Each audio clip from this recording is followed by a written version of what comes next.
ನಮಸ್ಕಾರ ಸ್ನೇಹಿತರೆ. ಅಮೆರಿಕದ ಅಧ್ಯಕ್ಷರಾಗಿರೋ ಟ್ರಂಪ್ ಇಡೀ ವಿಶ್ವವನ್ನ ಅಲುಗಾಡಿಸ್ತಾ ಇದ್ದಾರೆ. WHO ದಿಂದ ಹೊರಗೆ ಹೋಗೋದು, EV ಕಾರ್ಗಳಿಗೆ ತುಂಬಾ ಪ್ರಾಶಸ್ತ್ಯ ಕೊಡಕ್ ಹೋಗಲ್ಲ, ಜನ ಡಿಸೈಡ್ ಮಾಡಲಿ ಯಾವ ಕಾರ್ ಬೇಕಾದ್ರೂ ಬೈ ಮಾಡಲಿ ಅಂತ ಜನರಿಗೆ ಫುಲ್ ಎಲ್ಲ ಆಪ್ಷನ್ ಓಪನ್ ಅಂತ ಹೇಳೋದಾಗಿರ್ಬೋದು. EV ಅನ್ನು ಪುಷ್ ಮಾಡಲ್ಲ ಅನ್ನೋ ನೀತಿ ಆಗಿರ್ಬೋದು. ಹಾಗೆ ತಮ್ಮ ಮೊದಲ ದಿನವೇ ಕಂಡು ಕೇಳರಿಯದಂತಹ 100ಕ್ಕೂ ಅಧಿಕ ಡಿಸಿಷನ್ ತಗೊಂಡಿರೋದಾಗಿರ್ಬೋದು. ಇದೆಲ್ಲವೂ ಕೂಡ ಟ್ರಂಪ್ ಎಷ್ಟು ಅಗ್ರೆಸಿವ್ ಆಗಿ ನುಗ್ತಿದ್ದಾರೆ ಅನ್ನೋದರ ಸಂಕೇತ ಆರಂಭದಲ್ಲಿ. ಆದರೆ ಈಗ ಟ್ರಂಪ್ ಇದೆಲ್ಲವನ್ನ ಮೀರಿಸುವಂತ ದೊಡ್ಡ ಕೆಲಸ ಕೈ ಹಾಕಿದ್ದಾರೆ. ಬಹುಶಃ ಇಡೀ ಮಾನವ ಕುಲದ ಭವಿಷ್ಯನೇ ಚೇಂಜ್ ಆಗಬಹುದು ಅಂತ ಕೆಲಸ ಮಾಡ್ತಿದ್ದಾರೆ. ಬರೋಬ್ಬರಿ $500 ಬಿಲಿಯನ್ ಸುರಿದು ಬೃಹತ್ AI ಪ್ರಾಜೆಕ್ಟ್ ಶುರು ಮಾಡಿದ್ದಾರೆ. But to announce the largest AI infrastructure project by far in history. Project Stargate ಅನ್ನೋ ಈ ಯೋಜನೆಯಲ್ಲಿ ಅಮೆರಿಕ ಮನುಷ್ಯನಿಗಿಂತ ಪವರ್ಫುಲ್ AI ಸೃಷ್ಟಿಸೋಕೆ ಹೊರಟಿದೆ. ಈ ಪ್ರಾಜೆಕ್ಟ್ಗೆ ಇಡೀ ವಿಶ್ವದಲ್ಲಿ AI ಕಿಚ್ಚನ್ನ ಹತ್ತಿಸಿರೋ ಓಪನ್ AI ಕೂಡ ಕೈ ಜೋಡಿಸಿದೆ. ಈ AI ಜಗತ್ತನ್ನೇ ಚೇಂಜ್ ಮಾಡಬಹುದು ಅಂತ ಹೇಳಲಾಗ್ತಿದೆ. ಹಾಗಿದ್ರೆ ಏನಿದು ಪ್ರಾಜೆಕ್ಟ್ ಸ್ಟಾರ್ಗೇಟ್? $500 ಬಿಲಿಯನ್. ಎಷ್ಟು ದುಡ್ಡು ಗೊತ್ತಾ ಫ್ರೆಂಡ್ಸ್ ಇದು?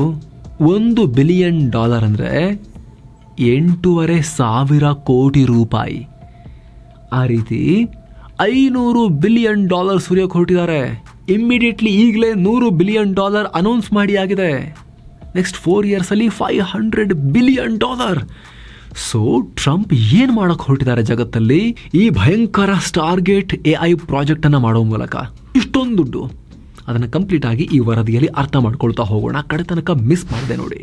ವಿಶ್ವದ ಅತಿದೊಡ್ಡ AI ಪ್ರಾಜೆಕ್ಟ್ ಸ್ನೇಹಿತರೆ, ಆರ್ಟಿಫಿಷಿಯಲ್ ಇಂಟೆಲಿಜೆನ್ಸ್ AI ಇಡೀ ಪ್ರಪಂಚವನ್ನೇ ಅಲ್ಲಾಡಿಸ್ತಿರುವ ಕ್ರಾಂತಿಕಾರಿ ಟೆಕ್ನಾಲಜಿ. ಟ್ರಂಪ್ ತಮ್ಮ ಅಧಿಕಾರಾವಧಿಯ 2ನೇ ದಿನವೇ ಈ ಮಹಾಶಕ್ತಿಗೆ ಕೈ ಹಾಕಿದ್ದಾರೆ. ವಿಶ್ವದ ಅತಿದೊಡ್ಡ AI ಪ್ರಾಜೆಕ್ಟ್ ಶುರು ಮಾಡಿದ್ದಾರೆ. ಪ್ರಾಜೆಕ್ಟ್ ಸ್ಟಾರ್ಗೇಟ್ ಅನೌನ್ಸ್ ಮಾಡಿದ್ದಾರೆ.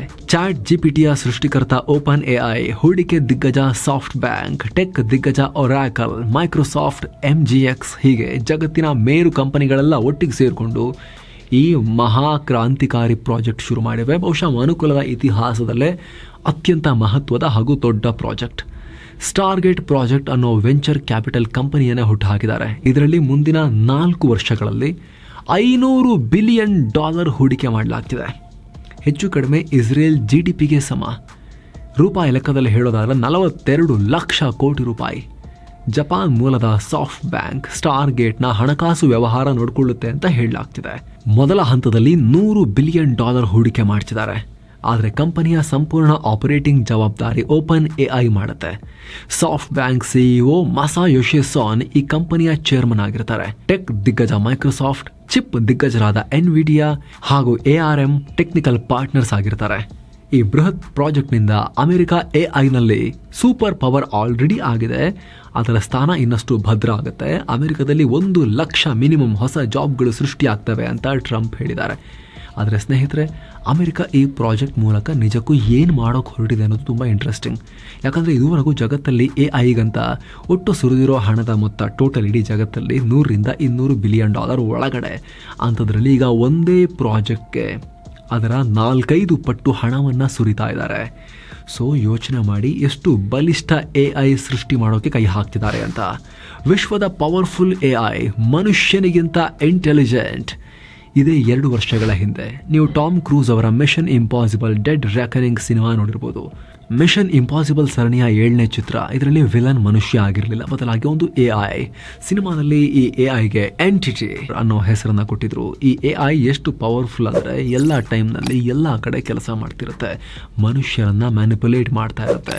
ಮಾಸ್ ಸರ್ವೆಲೆನ್ಸ್ ಮೂಲಕ ಭವಿಷ್ಯದಲ್ಲಿ ಏನಾಗುತ್ತೆ ಅಂತ ಮೊದಲೇ ಪ್ರಿಡಿಕ್ಟ್ ಮಾಡ್ತಾ ಇರುತ್ತೆ. ಫ್ಯೂಚರ್ ಹೇಳೋದು ಅಂದರೆ 10-15 ವರ್ಷ ಬಿಟ್ಟು ಏನಾಗುತ್ತೆ ಅಂತ ಹೇಳೋದಲ್ಲ, ಬದಲಾಗಿ ಒಂದು ನಿರ್ದಿಷ್ಟ ಸಿಚುವೇಶನ್ ಅಲ್ಲಿ ನೆಕ್ಸ್ಟ್ ಏನಾಗ್ಬೋದು, ಬೆಸ್ಟ್ ಔಟ್ಕಮ್ ಏನು ಅನ್ನೋದನ್ನ ಹೇಳ್ತಾ ಇರುತ್ತೆ.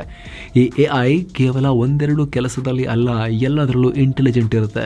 ಆದರೆ ಸ್ನೇಹಿತರೆ, ಇದು ಕೇವಲ ಸಿನಿಮಾದ ಕಲ್ಪನೆಯಲ್ಲ, ನಿಜ ಜೀವನದಲ್ಲೂ ಕೂಡ ಇಂತಹ AIನ ಉಲ್ಲೇಖ ಇದೆ. ಟೆಕ್ ಲೋಕದಲ್ಲಿ ಇಂತಹ AIಗೆ AGI, ಆರ್ಟಿಫಿಷಿಯಲ್ ಜನರಲ್ ಇಂಟೆಲಿಜೆನ್ಸ್ ಅಂತ ಕರೀತಾರೆ.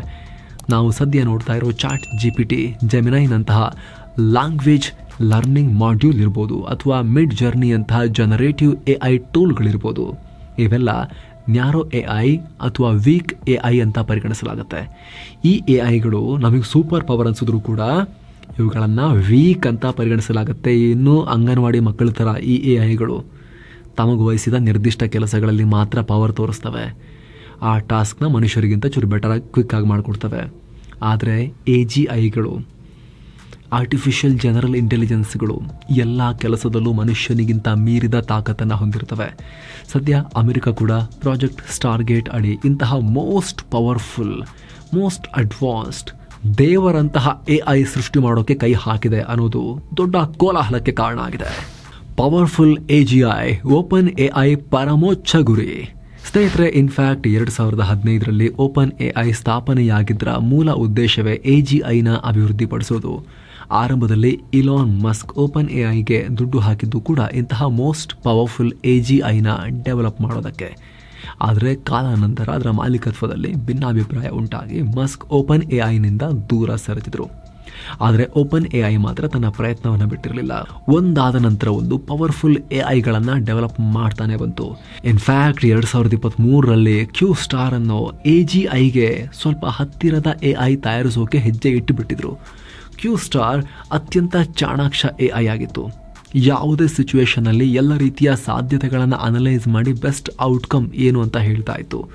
ಆದರೆ ಇದೇ ಹೊತ್ತಲ್ಲಿ ಸ್ಯಾಮ್ ಆಲ್ಟ್ಮನ್ ಮತ್ತು ಓಪನ್ AIನ ಉಳಿದ ಬೋರ್ಡ್ ಸದಸ್ಯರ ನಡುವೆ ಮನಸ್ತಾಪ ಆಗಿದ್ರಿಂದ ಈ ಪ್ರಾಜೆಕ್ಟ್ಗೆ ಹಿನ್ನಡೆಯಾಗಿತ್ತು. ಸ್ಯಾಮ್ ಆಲ್ಟ್ಮನ್ ನಾನ್ ಪ್ರಾಫಿಟ್ ಕಂಪನಿ ಆಗಿದ್ದ ಓಪನ್ AIನ ಫಾರ್ ಪ್ರಾಫಿಟ್ ಮಾಡ್ತಾ ಇದ್ದಾರೆ. ಇಷ್ಟೊಂದು ಪವರ್ಫುಲ್ AIನ ಯಾವುದೇ ಸೇಫ್ಟಿ ಬಗ್ಗೆ ಯೋಚನೆ ಮಾಡದೆ ಡೆವಲಪ್ ಮಾಡ್ತಿದ್ದಾರೆ ಅನ್ನೋದು ಟೀಕೆಯಾಗಿತ್ತು. ಆದರೆ ಆ ಭಿನ್ನಾಭಿಪ್ರಾಯವನ್ನು ಹತ್ತಿಕ್ಕಿ ಅವ್ರನ್ನೆಲ್ಲ ಆಚೆ ಹಾಕುವಲ್ಲಿ ಯಶಸ್ವಿಯಾಗಿರೋ ಸ್ಯಾಮ್ ಆಲ್ಟ್ಮನ್ ಸದ್ಯ ಓಪನ್ AIನ ಕಂಪ್ಲೀಟ್ ಕಂಟ್ರೋಲಿಗೆ ತಗೊಂಡಿದ್ದಾರೆ. ಈಗ ನೇರ AGI, artificial general intelligence develop ಮಾಡೋಕ್ಕೆ ಮುಂದಾಗಿದ್ದಾರೆ. ಆದರೆ ಈ AGI ಸೃಷ್ಟಿ ಮಾಡೋದು ಅಷ್ಟು ಸುಲಭದ ಕೆಲಸ ಅಲ್ಲ. ಸಾಕಷ್ಟು ಪವರ್, ಸಾಕಷ್ಟು ಇನ್ಫ್ರಾಸ್ಟ್ರಕ್ಚರ್, ಸಾಕಷ್ಟು ಹಣ ಬೇಕಾಗುತ್ತೆ. ಹೀಗಾಗಿ ಟ್ರಂಪ್ ಮೂಲಕ ತಮ್ಮ ಕನಸನ್ನು ಈಡೇರಿಸಿಕೊಳ್ಳೋಕೆ ಮುಂದಾಗಿದ್ದಾರೆ. Health insurance is very important ಸ್ನೇಹಿತರೆ. ಹೆಲ್ತ್ ಇನ್ಶೂರೆನ್ಸ್ ಮಾಡಿಸಿದಾಗ ನಾವು ಎಷ್ಟಕ್ಕೆ ಮಾಡಿಸಿರ್ತೀವಿ? ಹೆಲ್ತ್ ಇನ್ಶೂರೆನ್ಸ್ 20 ಲಕ್ಷ, 25 ಲಕ್ಷ, 5 ಲಕ್ಷ, 50 ಲಕ್ಷ ಎಷ್ಟಕ್ಕೆ ಮಾಡಿಸಿರ್ತೀವಿ? ಅಷ್ಟರವರೆಗಿನ ಹಾಸ್ಪಿಟಲ್ ಬಿಲ್ಲನ್ನು ನಿಮ್ಮದು, ನಿಮ್ಮ ಫ್ಯಾಮಿಲಿದು ನೀವು ಮಾಡಿಸ್ಕೊಂಡಾಗ ಹೆಲ್ತ್ ಇನ್ಶೂರೆನ್ಸ್ ಕಂಪನಿ ಅದನ್ನು ಪೇ ಮಾಡಬೇಕಾಗತ್ತೆ, ಆರೋಗ್ಯದ ಖರ್ಚುಗಳನ್ನು. ಹಾಗೆ ಇನ್ನೊಂದು ಟರ್ಮ್ ಇನ್ಶೂರೆನ್ಸ್.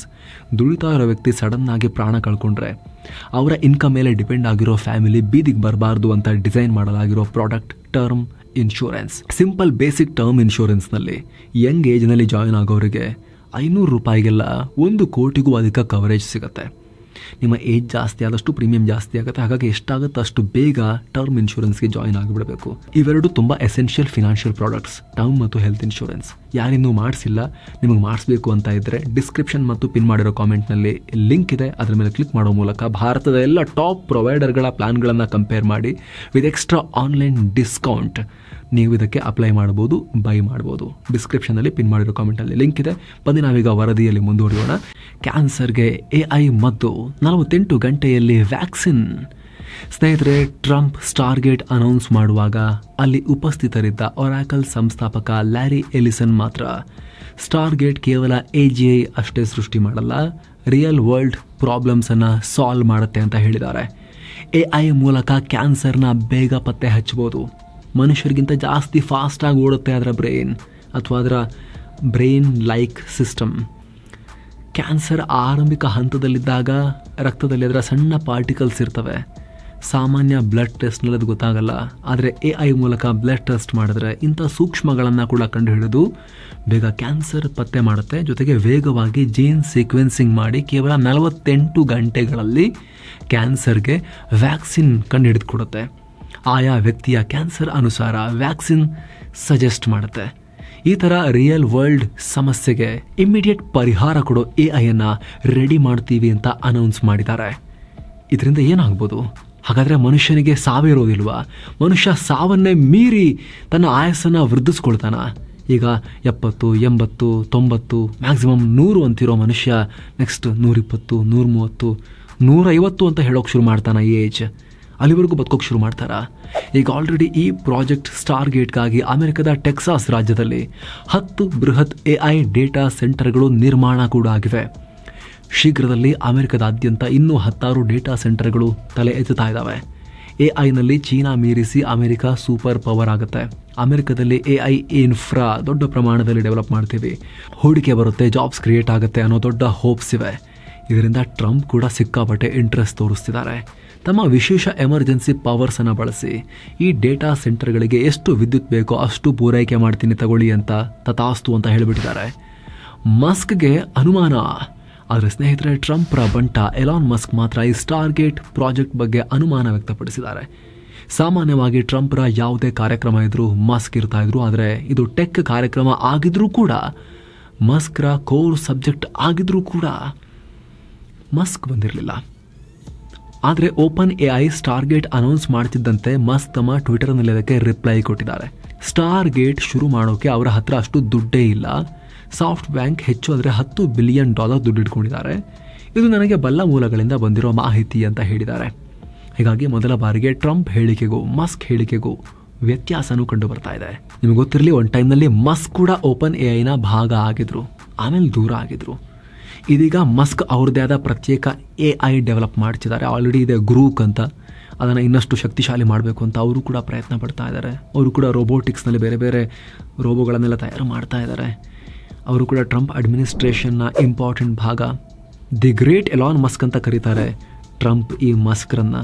ನಾವಿಲ್ಲಿ Ashoka the great, Akbar the great ಅಂತ ಹೇಳ್ತೀವಲ್ಲ, ಅದೇ ರೀತಿ ಖುದ್ದು ಅಮೆರಿಕದ ಪ್ರೆಸಿಡೆಂಟ್ ಡೊನಾಲ್ಡ್ ಟ್ರಂಪ್ ಮಸ್ಕ್ರನ್ನು ಕರೆಯೋದು ದಿ ಗ್ರೇಟ್ ಎಲಾನ್ ಮಸ್ಕ್ ಅಂತ ಎಲಾನ್ ಮಸ್ಕ್ ಡೋಜಿನ ಚೇರ್ಮನ್ ಆಗಿರುವ, ಅಂದರೆ ಡಿಪಾರ್ಟ್ಮೆಂಟ್ ಆಫ್ ಗೌರ್ಮೆಂಟ್ ಎಫಿಷಿಯನ್ಸಿನ ಚೇರ್ಮನ್ ಆಗಿರೋ ಎಲಾನ್ ಮಸ್ಕ್ ಅವರು ಟ್ರಂಪ್ರ ಅತಿದೊಡ್ಡ ಮೆಗಾ ಪ್ರಾಜೆಕ್ಟ್ಗೆ, ಮಾನವ ಇತಿಹಾಸದ ಅತಿದೊಡ್ಡ ಮೆಗಾ ಪ್ರಾಜೆಕ್ಟ್ಗೆ, ಮನುಷ್ಯನ ಫ್ಯೂಚರನ್ನೇ ಚೇಂಜ್ ಮಾಡೋ, ಒಳ್ಳೆ ರೀತಿಲೋ ಕೆಟ್ಟ ರೀತಿಲೋ ಒಟ್ಟಿನಲ್ಲಿ ಚೇಂಜ್ ಅಂತೂ ಆಗೋದು ಗ್ಯಾರಂಟಿ, ಈ ಗಾಡ್ ಲೈಕ್ AI ಅಥವಾ ಆರ್ಟಿಫಿಷಿಯಲ್ ಜನರಲ್ ಇಂಟೆಲಿಜೆನ್ಸ್ ಸ್ಥಾಪನೆ ಆದಮೇಲೆ, ಅದು ರೆಡಿ ಆದಮೇಲೆ ಅಂಥ ಪ್ರಾಜೆಕ್ಟ್ಗೆ ಮಸ್ಕ್ ಅನುಮಾನ ವ್ಯಕ್ತಪಡಿಸ್ತಿದ್ದಾರೆ. ಸೊ ಬಹಳ ಕುತೂಹಲ ಇದೆ ಅಮೆರಿಕದಲ್ಲಿ ಏನಾಗ್ತಿದೆ ಅನ್ನೋದಕ್ಕೆ ಸಂಬಂಧಪಟ್ಟಂತೆ. ಇದ್ರ ಬಗ್ಗೆ ಏನೇ ಅಪ್ಡೇಟ್ಸ್ ಇದ್ದರೂ ನಿಮಗೆ ತಲುಪಿಸುವಂಥ ಪ್ರಯತ್ನವನ್ನು ಮಾಡ್ತಾ ಇರ್ತೀವಿ. ನೀವು ಇನ್ನೂ ಕೂಡ ನಮ್ಮ ಚಾನಲ್ಗೆ ಸಬ್ಸ್ಕ್ರೈಬ್ ಆಗಿಲ್ಲ ಅಂದರೆ ಈ ಕೂಡ ದಯವಿಟ್ಟು ಸಬ್ಸ್ಕ್ರೈಬ್ ಮಾಡಿ, ಪಕ್ಕದ ಬೆಲ್ ಐಕಾನ್ ಮೇಲೆ ಕ್ಲಿಕ್ ಮಾಡೋದನ್ನು ಯಾವುದೇ ಕಾರಣಕ್ಕೂ ಮರಿಬೇಡಿ. ಈ ವರದಿಯನ್ನು ಎಲ್ಲರಿಗೂ ಶೇರ್ ಮಾಡಿ ಸ್ನೇಹಿತರೆ. ಮತ್ತೆ ಭೇಟಿ ಆಗ್ತಿರೋಣ. ನಮಸ್ತೆ.